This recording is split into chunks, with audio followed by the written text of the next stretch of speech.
Hello, hello.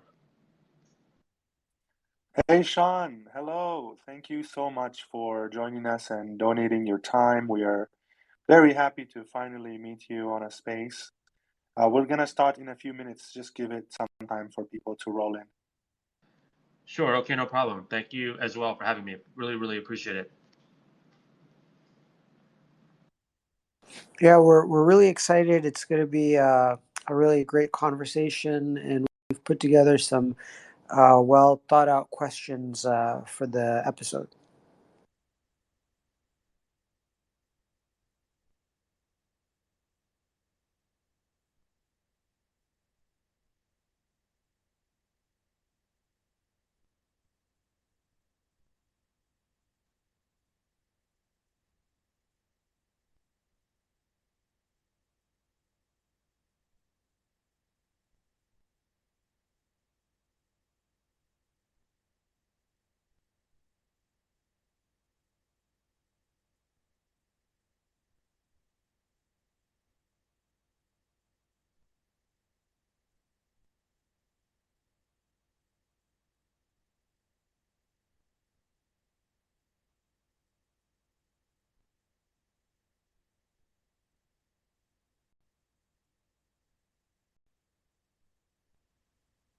All right, we're gonna start with our intro. Hello, everyone. Thank you so much for joining us today on this very special episode. I want to start by introducing ourselves. ENS Academy's mission is we are here to accelerate the adoption of ENS worldwide. We bring ENS experts and entrepreneurs to share their knowledge with the global community. Our goal is to educate, support, and empower anyone who can benefit from this technology. We believe ENS to be an open public utility that belongs to the community. ENS Academy is a place where we can all learn the fundamentals, skills, and possibilities of ENS. We hope to provide focused interviews and content that will add value to the community. We have a podcast where we upload all our interviews into Spotify and iTunes. We also launched a forum where you can have discussions related to ENS. Thank you, everyone, again for joining us. Today, we have Sean with us, Sean Murray. He's been there since day one, since I remember joining ENS. I remember reading his tweets. I think you guys had some kind of meetup too in New York, which was very interesting. And he's a member of Debanked, Broker Fair, Daily Funder, Dcashed. He's the creator of ETH.photos. And I'm very excited to learn more about you, Sean, and I'm very happy and grateful that you join us today. And we have, go ahead, Sean. Sure, yeah, I don't know what you're going to add, but thank you very much for having me. I really appreciate what you guys are doing for the ENS community. And I think that ENS is a very, very powerful tool. Clearly, the mainstream media and I guess the world is finally starting to wake up to it. By way of background, what is Debanked and the other brands that you mentioned. So I own a financial news media company, and we also put together trade shows and events. That event that you were talking about in New York was an ENS slash 10K club, free open bar back in May. That was me, in case anyone here remembers what that was. I'm a 10K club member. And yes, I created ETH.photos. What is ETH.photos? You can type in any .eth name into any web browser and see people's NFTs simply by putting the word .photos after it. So my .eth name is 3531.eth. You could just go into a web browser and type in 3531.eth.photos into a web browser. There's no wallet to connect, nobody has to sign up, and there's nothing to log into. Anyone you meet in the world that has a .eth name, you can type in their .eth name into a web browser and add .photos to the end of it. It's just a little tool that I made. But of course, we're here to talk about DNS today, so I'll let you carry on and start that off. Oh, thank you. Yeah, that's very cool. That photos is a very cool idea and project. I recommend everyone here to go check it out. I think it'll be utilized more and more as we get more wallets using ENS. So yeah, today's topic is actually about importing DNS to ENS. and why, right? Like a lot of people actually don't know you can do that. And I think it's such a great feature. It shows that ENS is not here just to replace DNS. It wants to be backwards compatible. It wants DNS to come into Web3, not as a it's not fully compatible. Like you won't get all the ENS features as I understand it, but that's what we're here to talk about. We have James also, he's the co-host, and we're going to get started. But before that, Sean, I want to know a little more about you. So what got you into ENS? Well, what's why are you interested in this topic, and why DNS too? Like you seem to know a lot about importing DNS to ENS, and so tell me a little bit about that. Sure. By way of background, my background in crypto is I started with Bitcoin in 2014. So I've been into crypto for about 8 years, started using Ethereum in 2017, but I did not sign up for my first .eth name until 2021. It's because obviously it's a huge burden to send crypto back and forth by typing in a really long, 40 character address and spend all the time sweating it out, trying to figure out if you left off character, or maybe you deleted the last letter or the last number, whatever, and then your crypto goes to a burn address. And so I'm like, this is terribly inconvenient and annoying. Nobody's going to adopt crypto unless you have some type of username or something that we can just send it to. Lo and behold, that already exists. I'm like, oh, brilliant.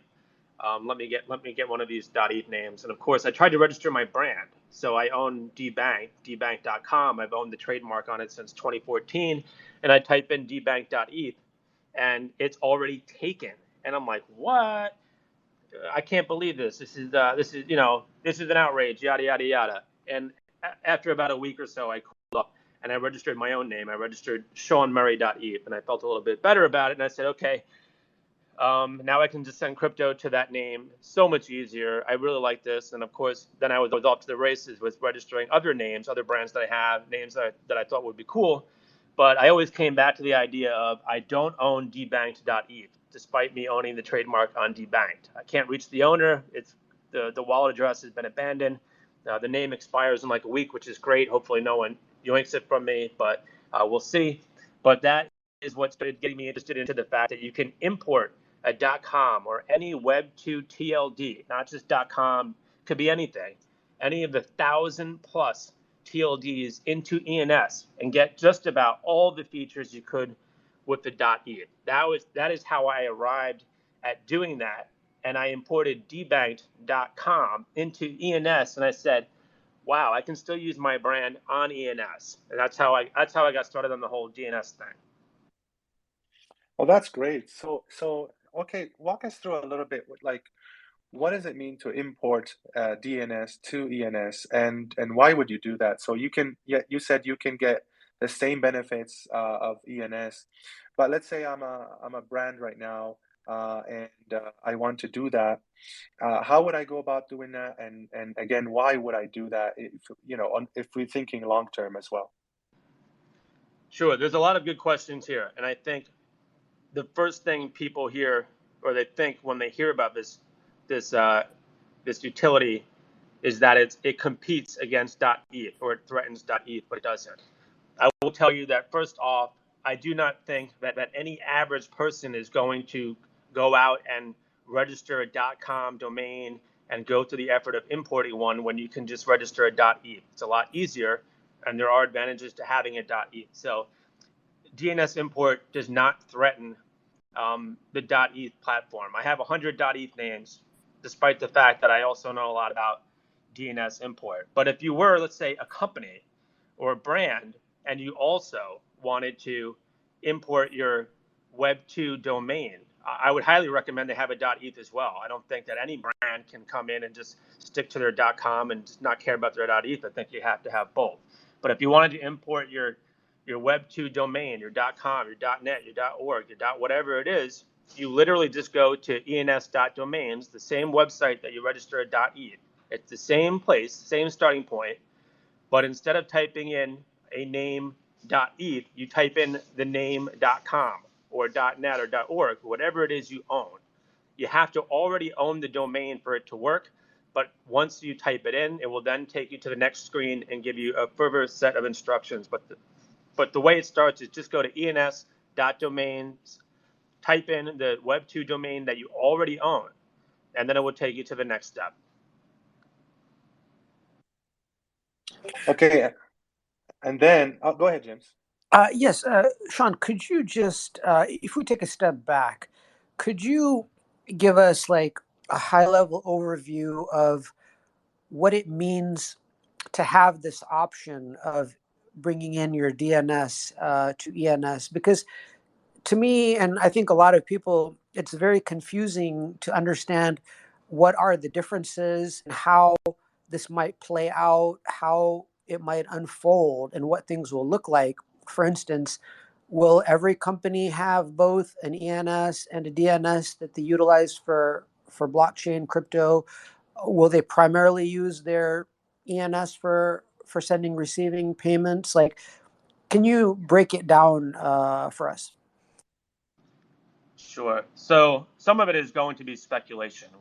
We can't say for sure what companies will do, but I do believe that most companies will at least try it out in some capacity.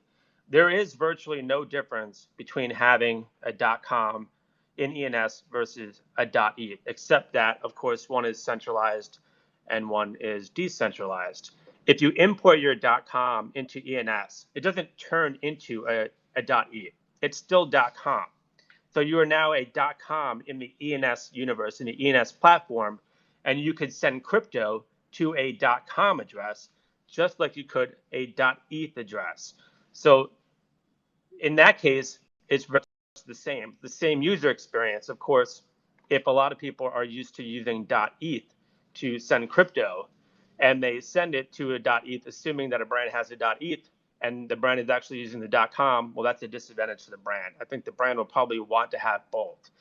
But you're asking, why would a brand, will brands import their names? And of course, I said it's speculation, but I think that they will. And a good example that I want to use is what Coinbase is doing. A lot of people were not very happy to hear that Coinbase, which originally went out and told the world that it's going to build a Web3 platform on Coinbase.eth, and everyone's going to be a subdomain user on Coinbase.eth. You could be like Sean.coinbase.eth, and it's going to take over the world, and this is what every brand is going to do. And then about a month later, they kind of switched gears and they imported a DNS name that was cb.id, which I guess .id is a Web2 TLD for Indonesia. And it's like, well, why would Coinbase do this? They just don't understand it. They don't get Web3. They're stuck on Web2 domains. I don't think that's it at all. I think that they understand perfectly well, because if you are a big company running a major platform, here's the risk if you're running it all under a .eth. If somebody hacks the wallet that has Coinbase.eth, they can transfer that name out to their own wallet, and Coinbase would lose its entire Web3 platform. So that it's an incredibly risky proposition for a big company to rely on that for its platform. You can't go in and tell your investors and your shareholders, great news, we decentralized the company and a hacker stole it and we have no way of getting anything back. But this is Web3. Welcome. If they have it on a Web2 platform and they somehow get hacked, right? Let's say somebody hacks their wallet, the hacker can take the contents of their wallet, but they couldn't take their name. They couldn't take Coinbase's ENS ID, which is cb.id. So their name is protected and their platform is protected. And of course, the counter argument to that, and maybe I'm going too far into the conversation, is that there are of course other risks. Somebody could hack, their domain registrar and change their DNS settings. That could obviously happen, and that's a downside to having a Web2 domain in ENS. But once you're outside of the Web3 ecosystem, let's say somebody hacks your DNS registrar, being in that centralized world, you have a lot of other tools at your disposal to fix it. You can go and contact the legal authorities and sue and call the registrar, and they could forcefully take back what is yours. But if somebody yanks your .eth out of your wallet, nobody can forcefully take it back for you. You can't do to get it back. They could just burn your whole name if they wanted to. And that's a risk that I think a big brand isn't going to take. So I think based on speculation that brands will probably import domains and use them for their platform, but also at the same time have a .eth, because there's very little difference in terms of utility as to what they can each do. No, that's a strategic move. I think that really you broke it down in a way I didn't see yet. Thank you so much. That makes sense, and you talked about security. I saw a few posts that you made about basically how you made an experiment. Can you talk to us about that? How you imported a DNS and then you rugged yourself. Can you tell us a little bit more about that experiment? Sure. So I am a very big believer in conducting my own experiments, even if it costs money. I like learning by trying. Reading certainly helps, but I learn the most when I try things out. So if you are out there wondering or thinking a lot about this whole DNS import thing, and let's say you have a lot of money at stake in .eth domains. I don't know. I know a lot of people are speculating on the names. If you put in thousands of dollars into .eth domains and you're curious or feel threatened by DNS import, I just suggest you try it out. Try it with one domain, just so that you understand it, so that you understand what the risks are. And so one thing that I did is because I wanted to understand, well, what are the benefits or what are the disadvantages of having a Web 2 domain imported? So yes, I did something where I pretended I was hacked. So I imported a DNS domain. I don't remember which one it was, but let's say it's dbank.com. dbank.com is now an ENS domain. I then pretended that my wallet was hacked. And now that user had access to all my NFTs and could go around and parade themselves as dbank.com or sean.dbank.com. Let's say it's my subdomain. They can go around and say that they're sean.dbank.com. That's a huge risk for me if I'm a brand, that someone is now walking around with my ID. Now, I can't stop the fact that maybe they know the private key of my wallet. That's too late. Once they know the private key of my wallet, that part of it is over. So what can I do in that circumstance to take the power back? Well, you could actually go into the DNS manager of that Web 2 domain. Maybe it's on GoDaddy, maybe it's in Cloudflare, maybe it's on Namecheap, wherever it is. But you actually set the wallet on those domain registrars that controls it controls where that ENS name is. So I went on to GoDaddy and I said, I don't want this wallet to own this name anymore. I want to make it a different wallet. So I changed the wallet address to something else. And then I went and pretended I was the hacker again. And I realized that I was no longer dbank.com or sean.dbank.com anymore. The hacker was not able to keep my identity. I just yanked it from them and I changed it to another wallet. So the wallet itself is compromised, but I retained the name. And I think that's important because if we're all going to be using our name in the future, or at least a company, let's use the company. If a company or a brand is going to be using their name in the future, having that power to keep it is going to be very important. And if your wallet gets compromised, saying at the end of the day, the wallet's gone, but the name remains. And that is controlled through the DNS settings, not through ENS. It's centralized. And that actually helps a big brand who probably wants some level of centralization. So yeah, that's I can send a link out to me rugging myself afterwards if people want to see how that played out. Sounds good. Yeah, I'll love to pin it out on here on the space. James, let's go on with the questions.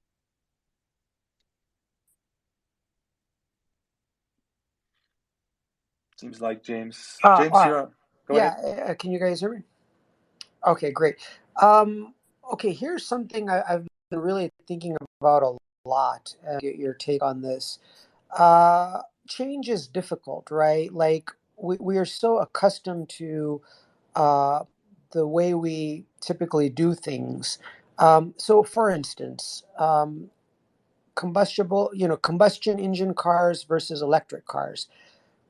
It's very clear electric cars are better, right? Like in every way, just about every way, and keep getting better, whereas combustion engine cars don't, right? Um, is that a good analogy to think of DNS to ENS? That yes, it's it's like technologically better in every way, just about. But when we talk about adoption, it's going to take time because, DNS has been here for 25 years, almost 30 years, depending on how you define the beginning. I mean, that's like for a lot of people on this call, that's their entire lifetime, right? And to think that there's a whole new set of behaviors, knowledge, skills required. How do you view that, from that perspective? So how do I see adoption of what? Of the ENS aspect or what? Yeah, like so would you think that ENS is going to be slowly adopted in the next few years, and then it'll hit this the knee of the curve where then it's like really accelerating its usage. So I'm not talking about registrations. I'm talking about actual usage by corporations, by businesses, brands. So it is my prediction and thought that adoption is going to be driven by an application or applications that everybody wants to use. And the ENS aspect of it will just be a component of using it. So people won't be like, oh, I really need to use ENS just for the sake of it. I think they'll rush to use an application, and ENS will just be the requirement in order to use the application.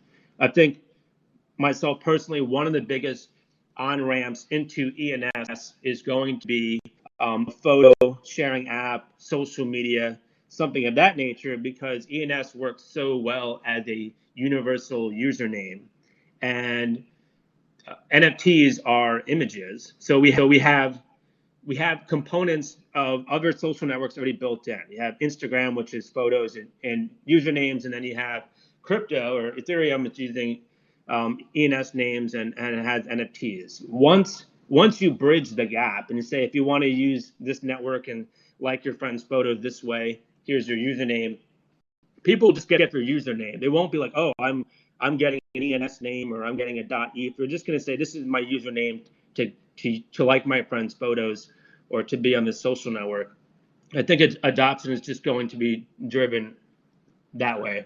That's my prediction. It's going to be application driven. So what we need more than anything else is just good applications that will drive users to them, and that ENS adoption will just be a byproduct of that. Yeah, and just adding a couple of thoughts to that. So one, I think, uh, mobile apps could be the key to that. I mean, there's like 7 billion smartphones in the world today, but very little of that activity is happening with crypto. When we have blockchain enabled mobile apps, I think that could really drive adoption. But I was thinking another way to think about, this could be, DNS could be for just businesses, let's say however many millions of businesses, but ENS could be for like billions of people, right? Like looking at it from that perspective. Yeah, I mean, I agree. I think it can be for billions of people, and I think billions of people will eventually onboard in some way, whether or not they know they're using ENS, because it's very popular right now to be talking about subdomains, and I think that a lot of people will be onboarded into ENS through a subdomain, but not know it. They'll just think of it as their username on whatever platform that they're on. And that's kind of the difference between this and Web 2 domains, or comparing it to .coms, is that you're really not registering a .com unless you're a business, because it costs money. You have to know how to set up a website. There's all these other steps to it. The average person is fine just having an Instagram or a Facebook or a Twitter account, and that's really all you need. You don't need a .com, right? So I think the average person is the best candidate for an ENS name, and the best ENS name for the average person is going to be a .eth. For a company, yeah, they're going to need ENS as well, but they may bring their users on by giving them a subdomain of either their .com, or maybe they'll do it on a .eth too. But yeah, what makes it really special is the fact that this is open to every single person in the world, whereas .com is really more for companies. Yeah, and it looks like with the name wrapper, even the DNS names will become ERC tokens. It looks like right now, if you do import your DNS name, it's not an ERC, it's not an NFT, but with the new upgrade, it'll be ERC 1155. So the wrapper will give that functionality even to imported DNS names. Yeah, So go ahead. Go ahead. I was just going to say, so this is one area where having the DNS imported name might be a disadvantage because you can't sever the connection between the parent and the subdomain on when you wrap the DNS name. So the subdomain of a DNS name is always going to live under the authority of the parent. Whereas if it's a .eth name, you can sever that connection, and they don't have to worry about them being rugged by the parent entity. So that's one downside. I don't know how tradable subdomains of DNS names will play out, but yeah, that is one feature that they like there. But the parent can always rug the sub in that case. Yeah, and it's cool because I mean, your point about security, I think that's what corporations are gonna gravitate to just, because they can secure their DNS name right now. At least they know how to, but much more than they know how to secure their Web3 wallet. So this is a very good point. Go ahead, James. Yeah, I was going to say, from in my mind, it's very clear. If you look at DNS, like DNS is not used for identity, right? Like if somebody owns Bob.com, it's not because it's their identity, it's because it's some AI company that they named Bob, and that's what they're using for their website. DNS is very clearly for websites and almost never for identity. Whereas with ENS, I mean, it could be a high net worth individual, an early crypto influencer, or some other similar person that for them, that's their identity, that's their flex. Um, so to me, like when I think of identity and ENS, that is such a powerful use case because we didn't see that with DNS.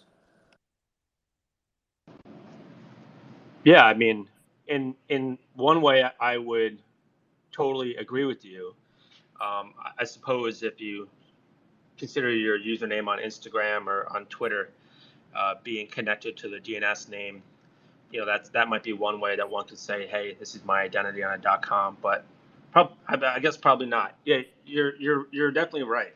We have not had um, Web 2 domains really become individual identities. Although in the 90s, they did predict that would happen. They thought that everyone in the world was going to have a .com, but that obviously wasn't true and isn't even necessary at all. And I think that there are some tools that are going to come out in the near future and also long term that give people the capabilities that .coms have to their .eths. So you won't need to have a .com to do what .coms do. And what is the difference? You can have an email, you can have a website, and there are ways you can kind of back end your way into turning your .eth to have those capabilities as well. But they'll be developed further as time goes on. You're not going to need a .com, and your .eth name could certainly be your identity, which we haven't had before. And which I think is really cool is the fact that you can use it across platforms. Because one of my big grievances is that I'm one username on Facebook, I'm a different one on Instagram, I'm a different one on Twitter. So I have to give people 10 different usernames. I don't even remember which one I am on everything, and it's really annoying. And not only that, but each social network owns my stuff. So my photos aren't in my wallet. I have some pictures on Facebook. I have some on Instagram, some on Twitter. I can't move from one to the other freely. They all each own my name and they own my pictures. And this all of a sudden gives people not just the ability to have a universal username across platform that the user owns. Forget about the platform. The user owns their username now, but they also own their photos in their own wallet, not the platforms, so they can move their username and their photos around with them wherever they want. That's a big threat to the social networks. Yeah, I totally agree. And adding to that, those big social networks with billions of users or hundreds of millions of users, they own the username, right? Like they completely own that. And I wonder if there's like a pent up demand for people wanting to buy their online identity. Like, what would have happened if, Facebook, Instagram, Twitter would allow people to buy and sell? Like, if they created a marketplace for identity, how big that could have been. But because none of them do that, maybe there's this pent up demand that now finally people can own their identity online. Yeah, I think you're right. I mean, you can buy like Instagram accounts that have a certain amount of followers, but if I had the option to buy a certain username on each platform, I would. Like if I could be, Sean Murray on Facebook, at Sean Murray on Instagram, at Sean Murray on Twitter, I would pay money for that right now, currently. So there might in fact be pent up demand, and they don't offer that opportunity, and it is annoying because I can't get whatever name I want, and I can't buy it from whoever I want. So I just have to live with it. But if you told me, hey, there's a price I could pay to get it, to have my name, and it be my name across platforms, oh, I would certainly pay money for that, 100%. Yeah, and just adding to that, if you think about how much time we spend online and in the metaverse, and it's very clear to see in the not too distant future. I mean, we could be spending half of our day or more in the metaverse, and in that case, like having a flex, right? Like owning bob.eth or laura.eth or mike.eth, that's, that could be seen by thousands and thousands of people in your metaverse world. Whereas, if you own like an expensive car, an expensive watch, very few people in real life, are actually going to see it. So in that way, the value proposition of a flex of a good ENS name becomes even more clear, right? Because that's where you're going to be. I would agree with that. Speaking of being in the metaverse for half a day, I'm currently reading the book Snow Crash, which is the book that invented the term metaverse. And I think you're absolutely right about the flex aspect of it because in Web3, I don't necessarily want to go around and tell everyone that, hey man, my Web3 username is sean.dbank.com, right? I'd much rather be just sean.eth, and it'd be kind of embarrassing to be running around saying I'm whatever.com.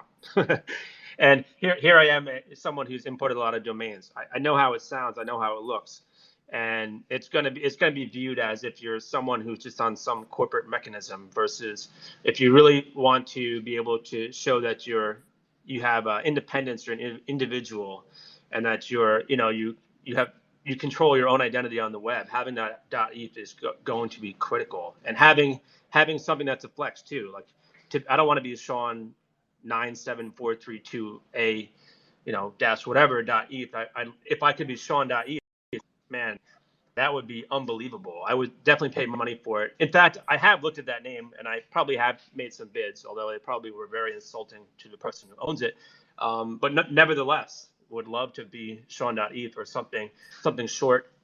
Right now, I'm a member of the 10K club. I do have one 4-digit domain, and I do lead with that as my ID. When people ask me what's your Web3 ID, I'd love to send you this NFT or whatever.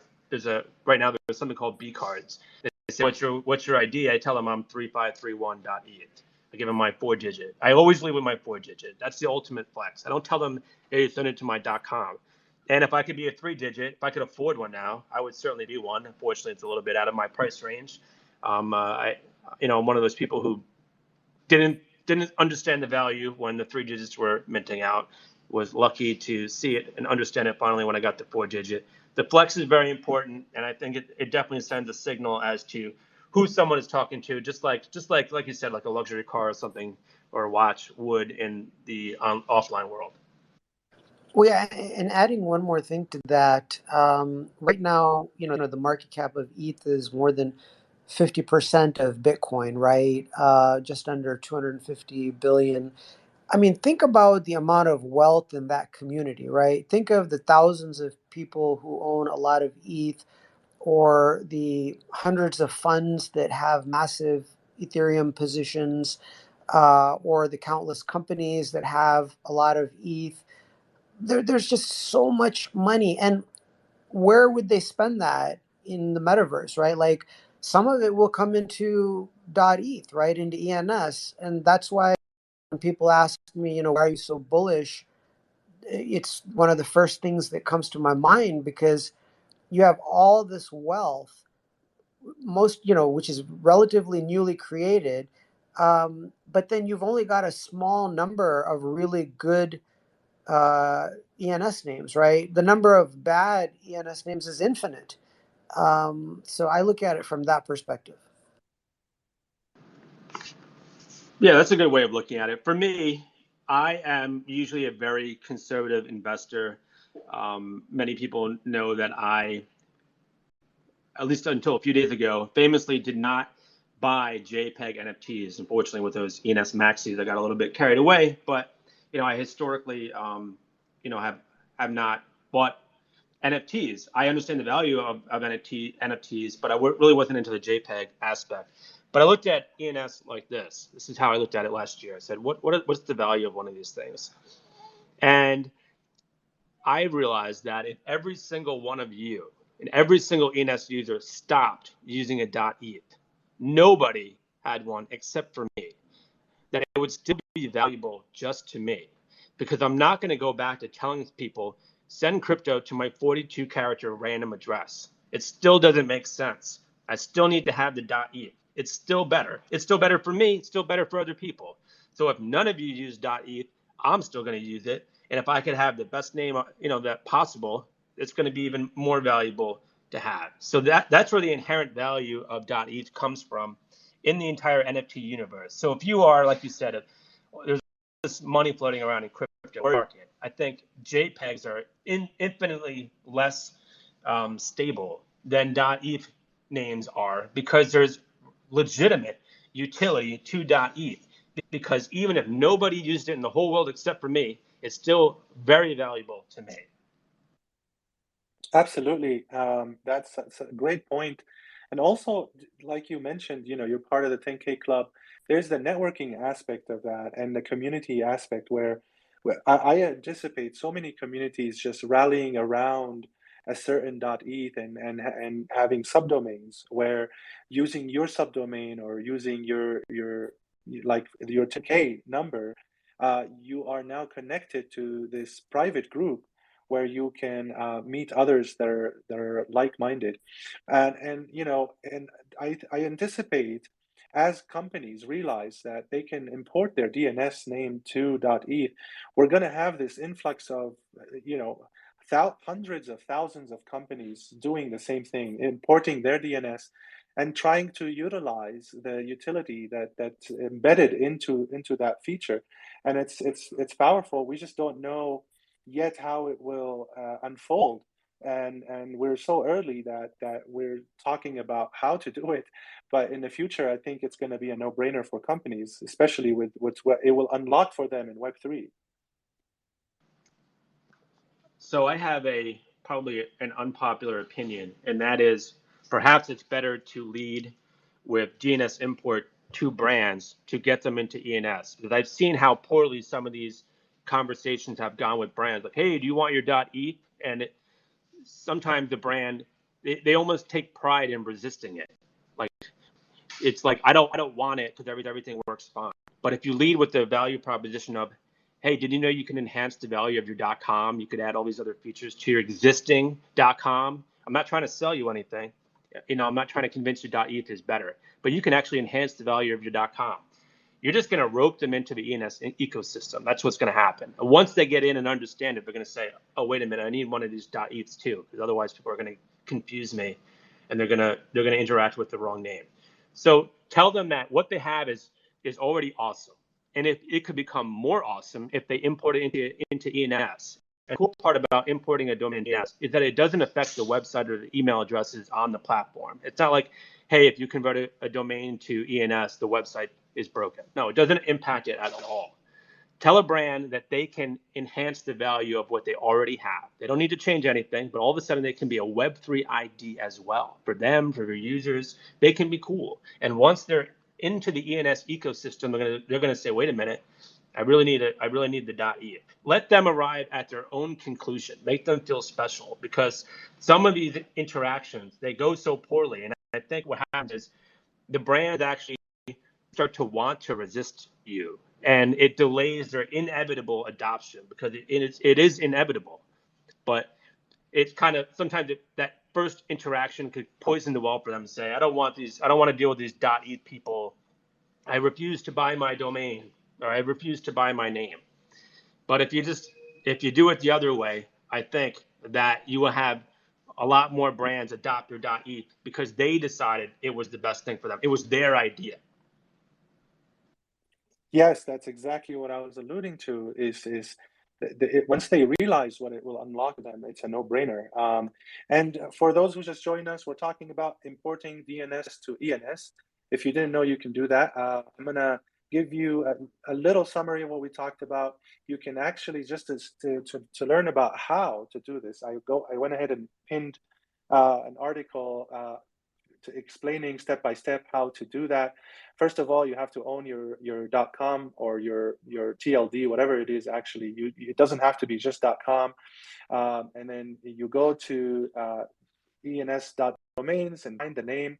You have to go to your registrar for the DNS name, whether it's GoDaddy or Google, and enable DNSSEC. Once you enable that, you can set the text record, the TXT record, to be underscore ENS with the host. And then you go back to the ENS.domains manager app and continue the process. So that's in a nutshell how to do it. Of course, I butchered it, but go ahead in the article and check it out. Also, I pinned the Sean Murray's tweet, so you can learn from him. He's as you see today on this interview, he's really seasoned in this experiment, and we'd love for everyone to kind of follow him and learn from him about how to do that.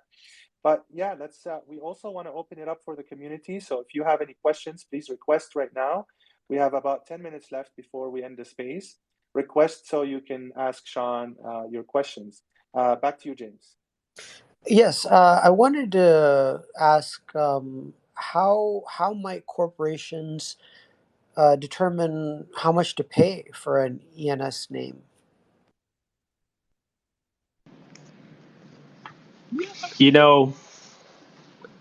That is really, I think, going to be determined by what their own resources are and what they feel the value proposition is. So one advantage I have is that I do own a business, and I unfortunately do not own the .e to my brand because it's owned by somebody beat me to it, and the wallet has been abandoned. But I do have a number in my mind of what I would pay for it, and of course, there's also numbers in my mind that I would never pay for it, regardless of how valuable it is to me. So I think that every brand will have to determine, what is the work to them. Because if someone said, Sean, I'm the one who yoinked it, it's $1 million. I'll just tell you right now that I'll pass. I'll find a way to live without it, because I don't think that it would be worth $1 million to me. At least not without bankrupting my company. I don't think that's worth it. So I think every brand will make their own determination. There will be some that decide 7 figures is worth it to them. I'm a small business. I'm not a big one. But if you're a massive corporation and you really need that .e, you are at the risk of the fact that person can burn the name if you do not engage nicely with them, right? And so they'll have to decide what number makes the most sense to them. Great points. Thanks. Thank you, Sean. We do have questions from the audience. Let's go with Novax, and then we'll go to 8559.e. Go ahead, Novax. Hey, what's up, guys? I'm a Sean Massey since day one when Sean showed up in the ENS update space. I think he had his PFP out when the Hexy. I mean, everyone knows the story. And now there's a Sean's collection. And, I'll be damned if I don't scoop up a Sean for like 10 ETH or something at one point. It's like, especially with what we're doing here, introducing everyone to DNS to ENS. I've been hearing you mention this on the spaces a bit, and I've kind of scratched my head and thought, what the hell is he talking about? I don't understand this. And so I just plugged in Novax.io, and gymbox.io into ENS just to kind of check and follow along as you were talking. And I can't wait to mess with this more. But just a question I had is, does this kind of result in, maybe I missed this, you could then send, once I do this with my Web2s, I would receive at .novax or at .gymbox? Is that kind of how, like, you would send ETH to that? And so can you just tell me how it actually formats and how you transact with it, Sean? So it actually transacts.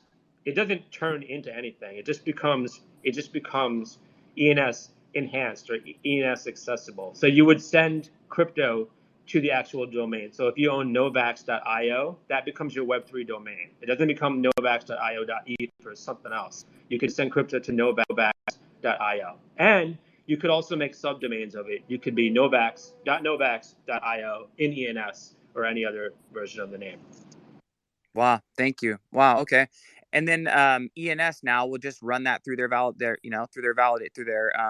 resolver. When somebody plugs in a .io or a .com, ENS will go ahead and make sure that it's not routing transactions just erroneously, that there is a hexadecimal address associated with that Web2 domain. So that makes sense to me. That's very cool. Thank you. Yes, and you can also launch your IPFS website to that new imported DNS, so you can have a decentralized website attached to it. So you can probably just copy the code for your .io website and then launch it on the ENS platform.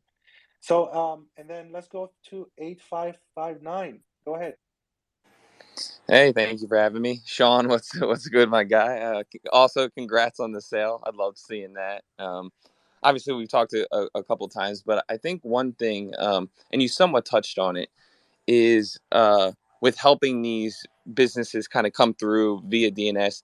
I think, and maybe you can touch a little bit more on the learning curve, because obviously that's a huge issue. I think that people are aware of it, but I don't know that I've seen really anyone kind of address it. Like, for example, I mean, most of us here are already, I would say, one step ahead of the normies or the non-crypto natives. Let's go that. I hate using the word normies. But even some of us struggle with this concept, and like you said, you even had to kind of tinker around with it, and it's not the easiest. So do you see that kind of barrier being a bigger thing, or more than just not aware, or like you said, like some of these approaches of, hey, I have your .eth, I want $1 million for it. So what do you see as the biggest barrier currently? Are you talking specifically about DNS import or just or .eth? I mean, I guess I kind of both. I was more so at first just the DNS import. Just I know you were saying, like, because I yet haven't tried it, but I know from what your talks previously and your chats with Block Guru and just a couple of the other chats I've been in, that it's not the easiest thing to do. For someone who might not be as technically gifted, or just for most of these corporations or organizations, their Web3 exposure is very, very limited, or crypto exposure. So, what would that process, like, without someone kind of, holding their hand step by step, like, is this something you think a non-web, a non-crypto native could kind of figure out on their own? So when it comes to DNS import, I think it's mostly going to be attempted by those who have at least created a website on their own in the past. If they've never created a website, they've never bought a Web2 domain, it does become difficult. There is a barrier to entry, and the average person is probably just going to default to a .eth, which is completely fine. That's really how it should be anyway. But if you're someone who set up a website before, it's not terribly difficult, because some of the things are very familiar. DNS record, data DNS record. You have to tick a box to enable something called DNSSEC. And then if you're familiar with setting up a website, you know that it takes a while for changes to your DNS settings to propagate. It could be anywhere from a few minutes to a day or so. And so you're already used to those type of things. If you've never done any of that stuff before, yeah, it does become challenging, and they probably will need someone to help them do that if that's what they feel like they need to do. Getting the .eth is easier. I think, in my opinion. Once you start to use Ethereum, once you figure out how to use Coinbase Wallet, you start to be able to figure out the rest a lot easier. It's actually a lot easier than setting up a DNS name, in my opinion, getting a .eth.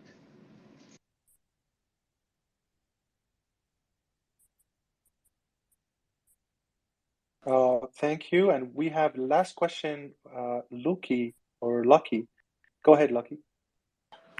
What's up? Thanks for letting me speak. I just hopped in the spaces a couple minutes ago, so I was wondering. I was actually in the ENS spaces yesterday, and I forgot to ask this question. But what stops someone from, say, Amazon.com going and turning their Web2 domain into an ENS?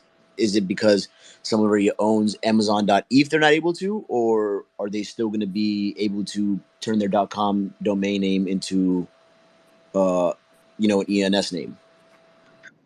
So this is a great question. So, there's a common misconception that when you turn your .com into an ENS name, it essentially becomes a .eth. It actually just stays as a .com. Amazon.com and Amazon.eth would be two completely independent ENS names in the ecosystem. So if somebody is Amazon.eth, Amazon could still turn Amazon.com into an ENS name, and it will be completely separate. There'll be two different identities. And because there's 1,000+ Web2 TLDs, somebody could also import Amazon.net, and Amazon.org, and Amazon.army, Amazon. Whatever, Amazon.io, if they own it, of course. And then you could have 1,000 Amazon dots in the ENS ecosystem. So there's no collision. Amazon could easily just become Amazon.com and be completely independent than Amazon.eth, which also is exactly why a brand is also going to want Amazon.eth, because there is going to be that confusion. What do you mean you're not Amazon.eth? I just assumed. And that's why an Amazon.com is also probably going to want Amazon.eth. Cool. Thanks for clearing it up. Thank you, Sean. Man, this was such an educational episode. You're definitely full of knowledge about this topic, and we appreciate your time. I want to exchange beacons with you. I'm actually 7147.eth. I'll go ahead and hit you up on the DMs, and we'll exchange B cards. And would love to see you at DEF CON if you're going to make it in October. We are having Ethereum Foundation is having a convention here in Bogota. I live in Colombia, and we'd love to see you come out here and connect, and maybe have another ENS meetup. I'm seeing some questions. If you have a few more minutes, let's take them. Let's take those questions. Sean, do you have 5 more minutes? Sure, no problem. Also, shout out to the friends of mine that answered the questions. I didn't really acknowledge them, but Novak, CG777, and everybody else. It's so good to see the regulars in here, and I love hanging out with you guys.